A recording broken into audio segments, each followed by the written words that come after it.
it's Chris Homesteading the Hard Way, and a video I've been wanting to make was on this tractor, or a tractor like it. This is a 140 Farmall. And they made a 100, a Super A 130, and a 140.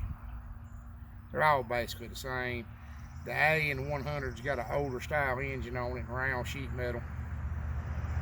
And they made a new one in the 80s called a 185, but you don't see many of them.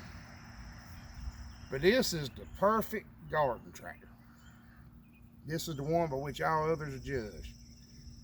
Now down here, when we say a garden tractor, we're not talking about a souped up lawnmower. I've never seen anybody be able to tend a row crop garden with what other folks call a garden tractor. And I've noticed there's a little bit of a language barrier sometimes in my videos, so I'm gonna start trying to fix that. When we say plowing, we're not talking about plowing with a breaking plow, like a two-bottom breaking plow. When we're what everybody else calls plowing, we're breaking ground. Plowing around here would be cultivating everywhere else. I finally figured that out talking to folks. Then we do have different terminology and stuff. This is an offset one-row tractor, row crop tractor. It was designed and built to tend stuff on a bedded row. And they are the best at it.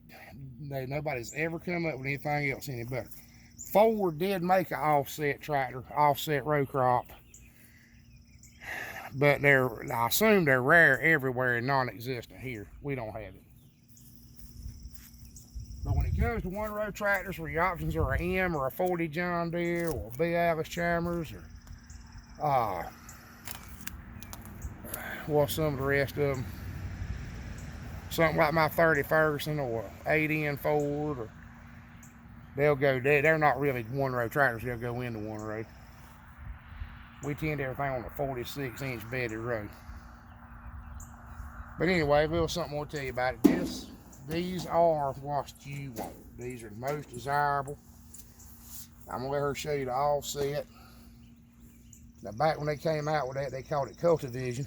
And what it means is you can see the plows going on each side of the plant in the front. And you can put anything on it you want. You can put rolling cultivators, you can put healing discs, you can bed rows with it, you can disc with it. They're not the best bush hogging tractor, and I wouldn't recommend one for a utility tractor. But if you're going to tend a garden, this is what you need. One of the variants, from a Super A to a 140. Most of them are 6 volt.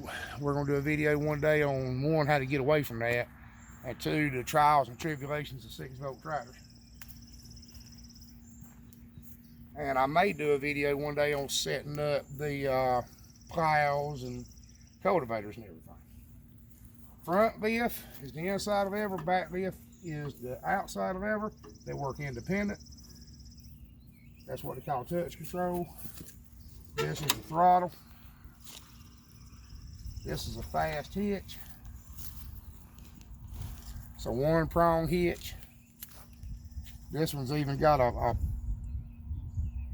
place where you put like a middle buster on the fast hitch. Normally, if you were plowing anything tall, you take this off. This comes off, put some pins back in it to hold the plows, and that's out of the way.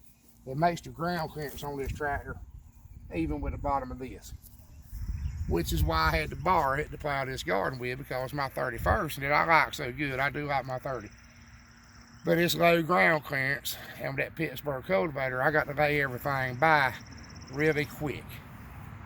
And sometimes the grass will get in it bad after I lay it by. Another terminology thing, laying by here. Now, I don't know about everywhere in the world, but in the South, when we say laying by, what we mean is the last time you can plow something. And normally you put a little bit more fertilizer to it the last time you can plow it. And when you're done with it then, that's the last time the tractor can go in it. So that's called laying by. In other words, you've done everything you can do. But a lot of people ask me some tractor questions. I try to answer them best I can. And I don't know how popular these are everywhere else in the world, but they're fairly common here. I work on a bunch of them. And I just like old Farmalls. I grew up driving a tractor just like this every day. Exactly like this. And I had to borrow this one from my cousin and wanted to do a video on it. But y'all remember, you never plow a field but turn it over in your mind. And I appreciate you watching. We got to go get back to work though. Bye.